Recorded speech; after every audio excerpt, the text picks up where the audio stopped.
Selamat Shalom, selamat pagi anak-anak kelas 6. Miss Uce senang sekali kita boleh ketemu lagi dalam video penjelasan materi pembelajaran, dan ini adalah pertemuan kita yang kedua.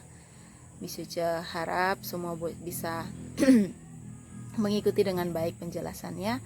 Penjelasan singkat saja karena kita lakukannya hanya melalui video. Oke, anak-anak, pada minggu yang lalu kita sudah belajar tentang apa itu ibadah, ya. Dan kemudian kita belajar tentang kurban yang tidak bisa dipisahkan dari ibadah itu sendiri. Miss Uce juga sudah memeriksa hasil pekerjaan anak-anak yang sudah mengirimkan hasilnya kepada Miss Uce. Miss Uce sudah periksa dan ada yang sudah Miss Uce kembalikan. Kalau yang belum, nanti Miss Uce cek lagi, ya, karena ada banyak WA yang masuk. Tapi Miss Uce usahakan setiap anak-anak yang sudah mengirimkan jawabannya, Miss Uce langsung periksa, Miss Uce koreksi, Miss Uce kasih nilai, dan Miss Uce kirim balik supaya kalian juga tahu nilai kalian, ya.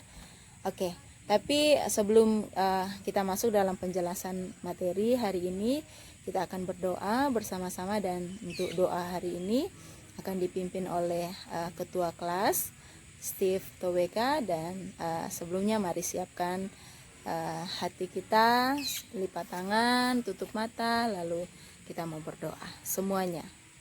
Teman-teman, sebelum kita belajar tentang materi, mari kita berdoa. Selamat pagi Bapa di surga. Terima kasih karena kami telah bangun dengan tubuh sehat dan diberkati Tuhan. Sekarang ini kami mau belajar, Tuhan. Berikan kami hikmah dan kepintaran, Tuhan. Berkati Miss Uce yang akan mengajar kami, Tuhan. Berikan dia kekuatan dan hikmah, Tuhan.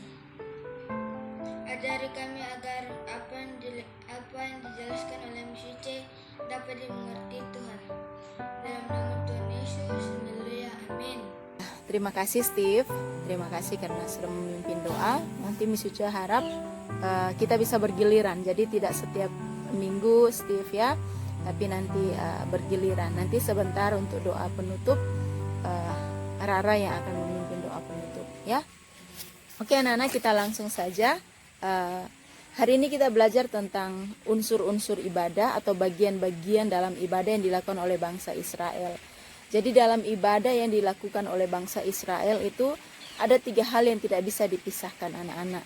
Yang pertama itu adalah musik, kemudian yang kedua doa, dan yang ketiga adalah pembacaan firman.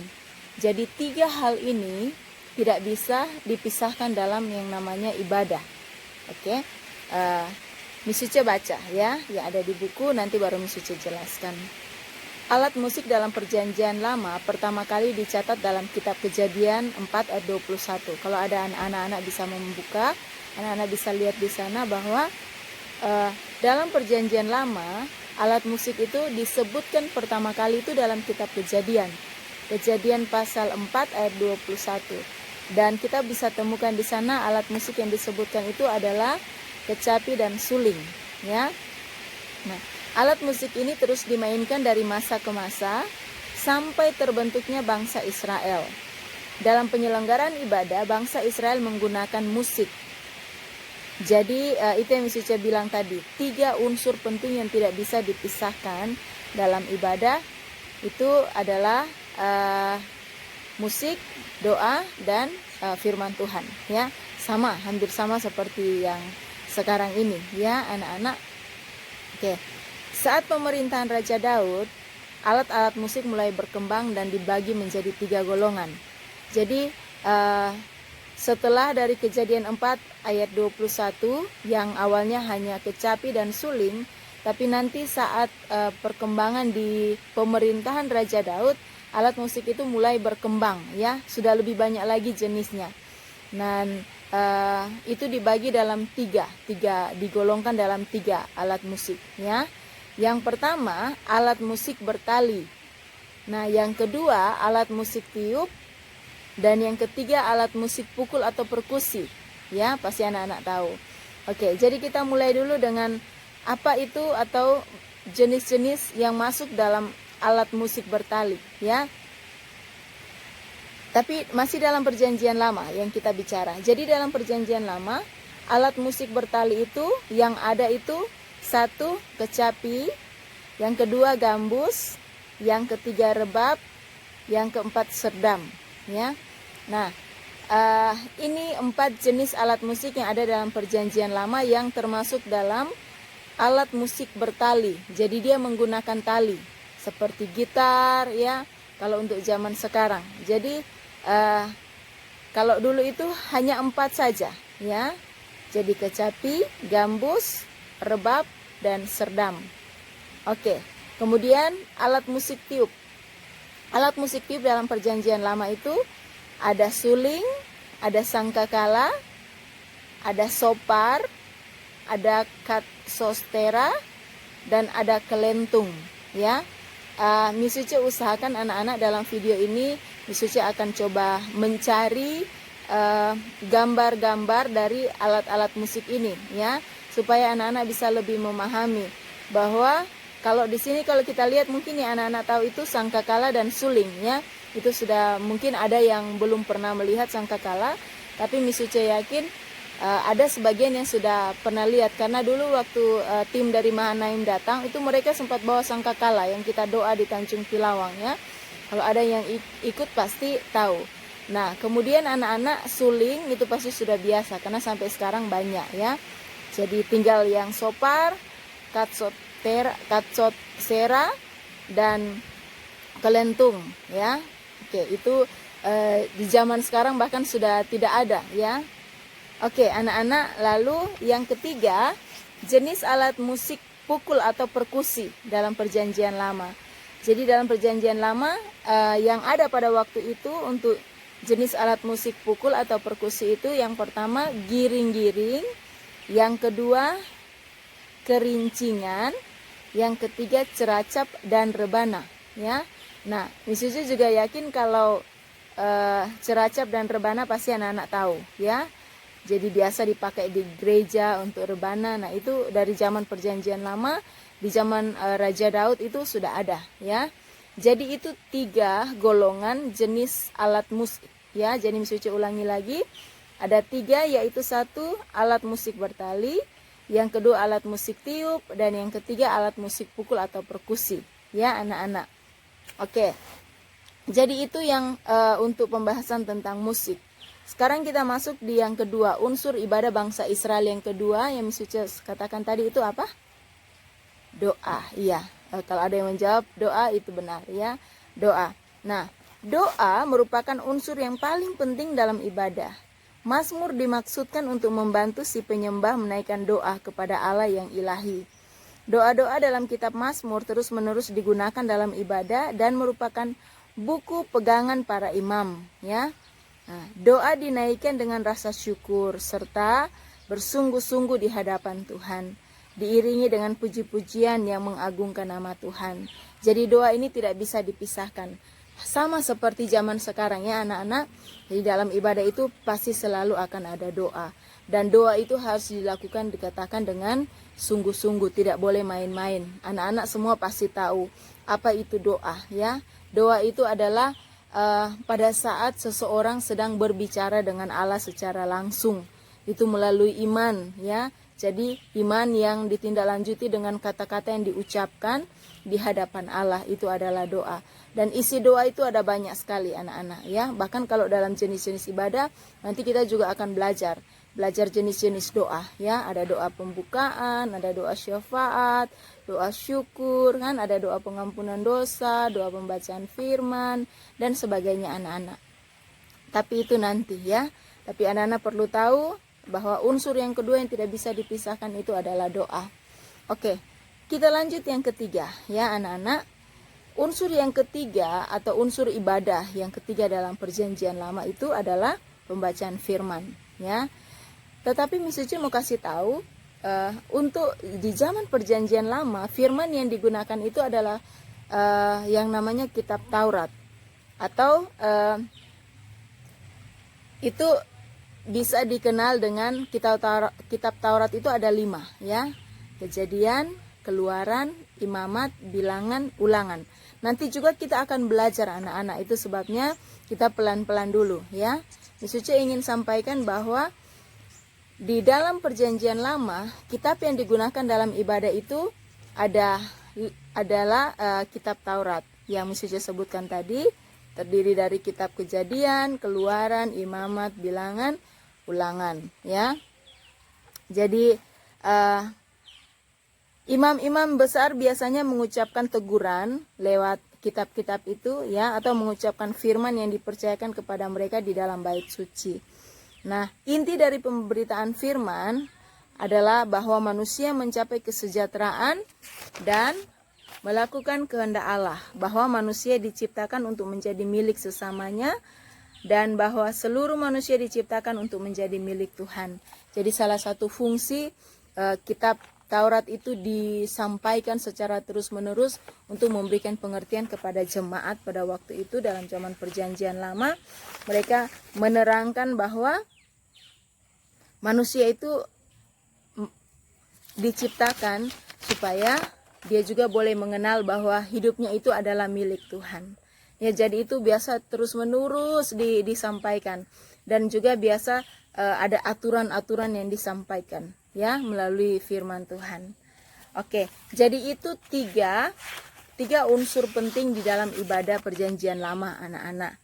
Nah, minggu yang lalu kita sudah mendengarkan atau belajar tentang apa itu ibadah, ya. Tapi Misuce ingin mengulang sedikit kembali karena Misuce sudah baca tugas yang Misuce kasih dan jawabannya dikirimkan, Misuce sudah baca, sehingga Misuce ingin kembali menyampaikan sedikit tentang ibadah, anak-anak, ya, bahwa di zaman Perjanjian Lama setiap kali datang kepada Tuhan, bangsa Israel harus selalu membawa persembahan berupa hewan kurban. Jadi hewan atau kurban yang dipersembahkan di hadapan Allah itu bukanlah kurban yang sembarangan, ya. Jadi tidak sembarang hewan persembahan yang berkenan di hati Tuhan. Mereka harus membawa hewan-hewan yang terbaik sebagai persembahan, ya. Contohnya dia harus gemuk dan tambun, dan yang lebih penting lagi dia harus sehat dan tidak bercacat, ya.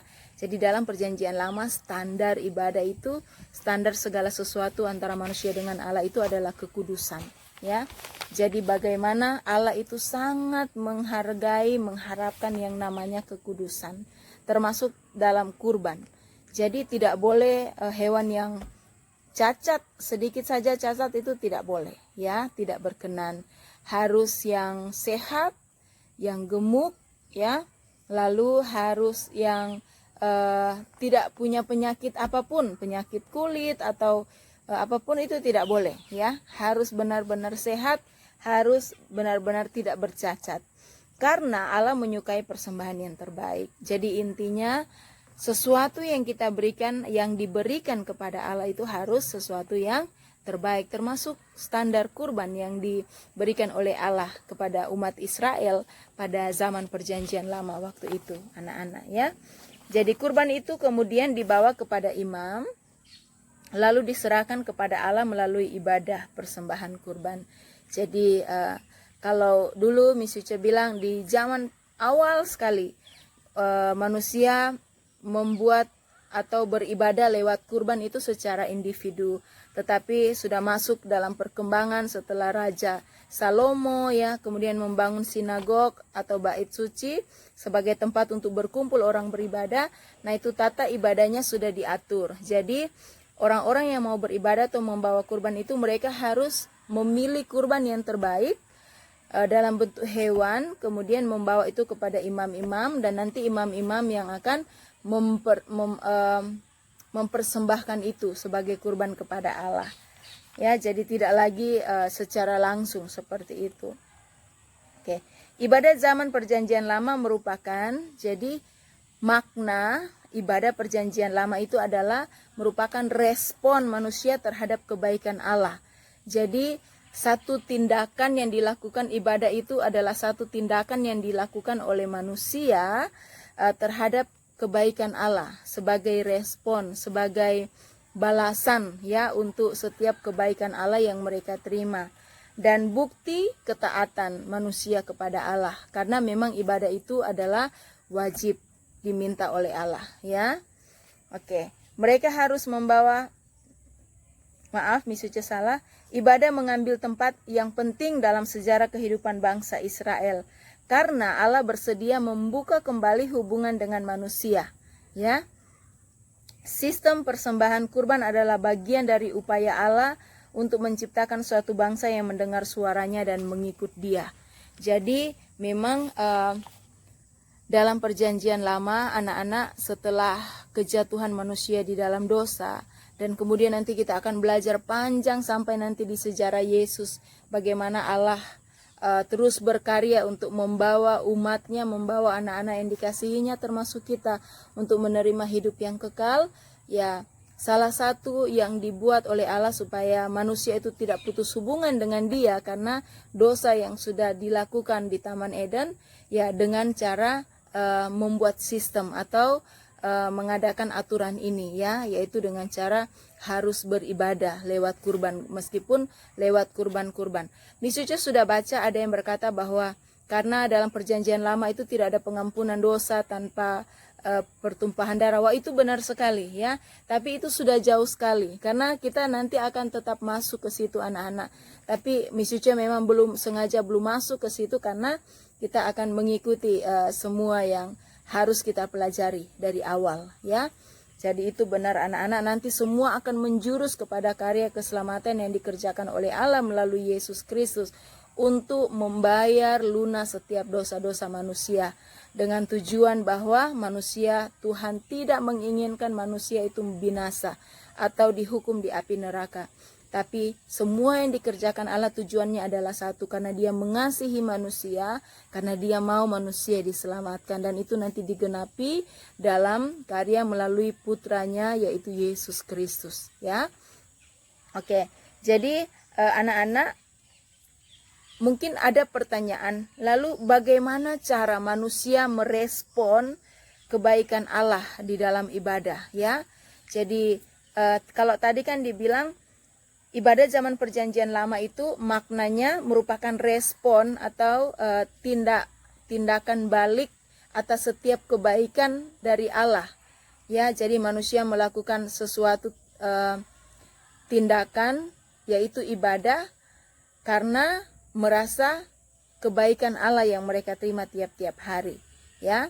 Dan ada pertanyaan di sini, bagaimana sebenarnya ibadah yang baik itu? Atau bagaimana cara yang sebenarnya untuk dikatakan merespon kebaikan Allah yang sudah kita terima. Jadi melalui ibadah. Ada 4 hal di sini yang sudah dicatat anak-anak. Bagaimana kita dapat merespon kebaikan Allah dalam ibadah, sekaligus menunjukkan ketaatan kita kepada Allah, ya. Jadi hal-hal yang perlu kita lakukan itu yang bisa disebut ibadah untuk merespon kebaikan Allah itu ada 4. Yang pertama anak-anak berdoa dan bernyanyi, ya. Jadi kita bisa merespon setiap kebaikan Allah atau secara khusus dalam perjanjian lama ini yang mereka lakukan, ya. Jadi yang pertama berdoa dan bernyanyi untuk mengagungkan Allah, ya. Jadi kemudian yang kedua meresapi firman Allah yang telah didengar. Jadi apapun firman yang disampaikan oleh para imam-imam pada waktu itu Allah sangat mengharapkan supaya umatnya itu bisa benar-benar meresapi, benar-benar mengerti dan menerima itu dalam hidup mereka. Kemudian melakukannya, ya. Jadi bukan hanya mendengar saja tetapi juga bisa melakukannya, ya. Itu yang sangat diharapkan. Dan itu yang seharusnya dilakukan oleh umat Tuhan, ya. Kemudian yang ketiga, memberikan persembahan yang terbaik. Ya, kalau di zaman sekarang kan kita memberi dengan uang, ya, memberikan persembahan untuk membantu pelayanan, baik di gereja, baik untuk janda-janda, orang miskin dan sebagainya. Tapi kalau dalam perjanjian lama itu memberikan persembahan yang terbaik berupa kurban tadi, ya. Jadi harus yang terbaik. Persembahan yang terbaik bukan semata-mata uang, tetapi hidup yang berkenan kepada Allah, ya. Itu yang paling penting anak-anak. Dan yang keempat, jadilah saksi Kristus, ya. Allah menghendaki umatnya bersaksi dalam setiap perkataan dan perbuatan kita sehari-hari. Jadi kalau kita berkata bahwa kita adalah anak-anak Tuhan, kita adalah orang-orang percaya, maka hidup kita juga harus menjadi kesaksian. Ya, jangan sampai kita berkata kita orang Kristen tetapi hidup kita tidak memuliakan Tuhan sehingga orang lain akan menghujat Tuhan atau orang lain akan ragu dengan kekristenan itu. Justru sebaliknya anak-anak, pada saat kita berkata kita adalah orang percaya, maka hidup kita juga harus bisa menjadi berkat. Baik lewat perkataan, lewat cara kita bergaul, cara kita berteman, cara kita mendengarkan orang lain, ya, cara kita bersikap, cara kita bertindak, dimanapun kita berada, kita harus jadi berkat, ya. Tidak boleh justru menjadi dalam kehadiran kita orang jadi marah, orang jadi benci, ya. Karena mungkin kita tidak bisa menggunakan mulut kita dengan baik, tidak bisa menggunakan apa yang Tuhan percayakan bagi kita dengan baik, sehingga itu hanya menjadi sesuatu yang tidak baik buat orang lain, ya. Jadi itu yang Misuce ingin sampaikan anak-anak. Yang pertama tentang unsur-unsur ibadah tadi, ingat ada 3, yaitu musik, doa, dan firman Tuhan. Kemudian yang kedua ada makna ibadah bagi orang percaya itu, ya, sebagai respon atau tindakan yang dilakukan oleh manusia karena sudah menikmati kebaikan Tuhan. Dan yang ketiga cara merespon kebaikan Tuhan itu, ya, dengan 4 cara tadi. Yang pertama berdoa dan bernyanyi, yang kedua meresapi firman Tuhan atau menerima, mengerti firman dan melakukan. Kemudian yang ketiga memberi persembahan yang terbaik, dan yang keempat harus menjadi saksi Kristus, ya, harus menjadi teladan, harus menceritakan tentang Yesus dimanapun berada. Ini yang boleh Misuce sampaikan pada hari ini anak-anak. Nanti untuk tugas Misuce akan informasikan apa saja yang harus dikerjakan besok hari, ya. Nah, untuk tugas anak-anak Misuce sangat-sangat berharap apapun tugas yang diberikan, tolong dengarkan penjelasan ataupun membaca rangkuman, karena Misuce apapun tugas-tugas yang akan diberikan pasti akan lebih mengarah kepada rangkuman atau video penjelasan, dan Misuce bisa tahu anak-anak yang menjawab sesuai penjelasan atau sesuai rangkuman dengan anak-anak yang mungkin hanya buka di internet atau tanya orang lain. Misuce tahu, ya. Jadi Misuce harap bisa dengar, bisa baca anak-anak sehingga bisa menjawab dengan baik. Dan kalau ada tugas-tugas di luar rangkuman, pasti Misuce akan kasih keterangan. Misalnya Misuce minta cari di internet, seperti itu, ya. Silakan anak-anak, ya. Jadi sampai di sini perjumpaan kita anak-anak hebat semua. Misuce selalu berdoa dan berharap supaya semua kita sehat-sehat selalu. Jangan lupa terus bawa dalam doa untuk situasi bangsa, terutama untuk kota Tobelo. Kita berdoa bersama-sama supaya virus corona cepat teratasi dan kita boleh berjumpa dalam kelas untuk mengajar sehingga bisa leluasa, anak-anak bisa bertanya satu dengan yang lain. Misuce juga bisa menjelaskan dengan secara langsung kepada anak-anak sehingga juga bisa leluasa menjelaskannya. Kalau di video kan anak-anak dibatasi dengan waktu, dengan data, ya, dibatasi dengan kuota, jadi tidak boleh terlalu panjang-panjang, kirimnya juga kadang berat sekali. Jadi kita semua tentunya berharap semua yang terbaik, ya. Oke, Misuce harap tetap semangat anak-anak, belajar di rumah semangat. Ingat, ini adalah kelas ujian, ya, kelas persiapan untuk ujian kelulusan. Jadi anak-anak tidak boleh malas, harus semangat, ya. Oke. Jadi itu saja, terima kasih. Tuhan Yesus memberkati kita semua. Dan saat ini kita akan berdoa bersama-sama dan doa ini akan dipimpin oleh Rara. Sekali lagi mari lipat tangan, tutup mata, tunduk kepala, dan kita berdoa bersama-sama. Teman-teman, sebelum kita menutup pembelajaran kita pada hari ini, mari kita berdoa. Bapa dalam surga, terima kasih karena Tuhan sudah melindungi kami saat belajar materi.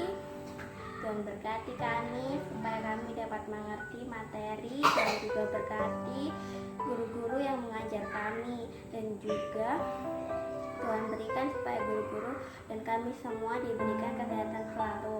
Ampuni kesalahan kami, dalam nama Tuhan Yesus kami berdoa, amin.